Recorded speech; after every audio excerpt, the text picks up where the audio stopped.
Nest's new doorbell can detect pets and packages and cars. Oh my! Here's how to customize the settings to get the info you care about. This is the $180 Nest doorbell with battery. It's the first smart home security product that Google's Nest has come out with in a while, and it adds a whole bunch of bells and whistles to the formula to make it much more than just a battery-powered version of the 3-year-old Nest Hello. So I'm gonna talk through some of my favorite features and how you can use them to customize the doorbell so it only sends you the info that you actually want to know about. The basics are pretty much what you'd expect at this point. Mount it where you want it, set it up with the Google Home app, and then when someone comes to your door, voila. You can get notified on your phone or your Nest Hub. You can talk to the person. You can get notifications just if someone stops by or leaves a package. It's magic. It's a smart doorbell with video. Crazy stuff. And yeah, it's got two-way talk, high-def resolution, a 145-degree field of view with a 3:4 aspect ratio, smart alerts, facial recognition, and a few other cool perks. But let's focus on those smart alerts because that's what helps this model stand out.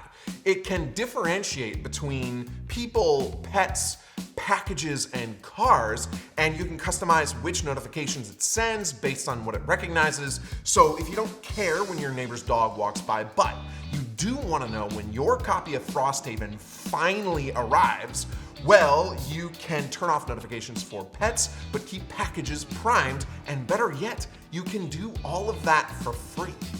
Here's how. Once you're set up in the Google Home app, tap on your device, then hit the gear icon in the upper right. You'll see lots of options for customization in here, but the events button gives you the most. Tap that and you'll get a summary of your current settings. Tap again to customize and change the details. Let's skip these first two for now and scroll down to event history. Here you can toggle if it'll record any or all of these four.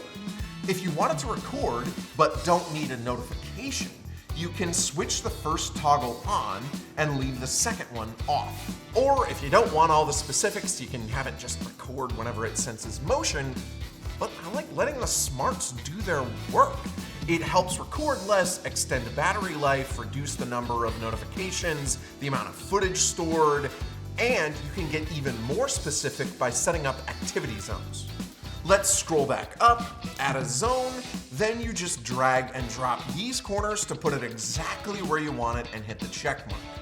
Better yet, within each zone, you can customize the same set of notifications. So maybe you don't care if your neighbor's dog is on the sidewalk, but you do want to know if it comes sniffing around your porch. Finally, let's manage familiar face detection.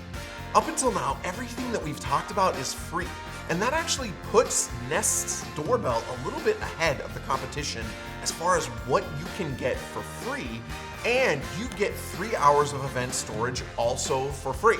Not a lot of time, but free.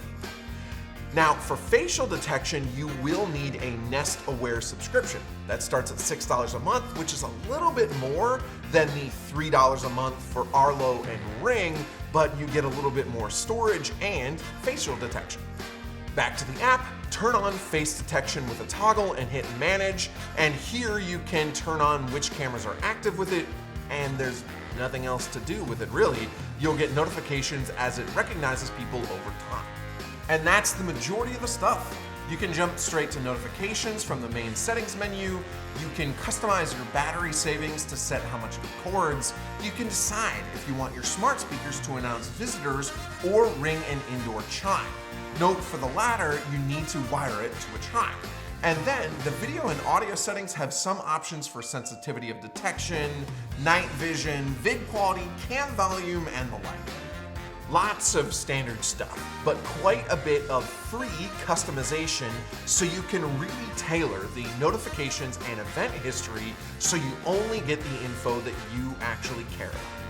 Thanks for watching. If you enjoyed the video, please hit the thumbs up button and subscribe to CNET's How to Do It All channel for much more.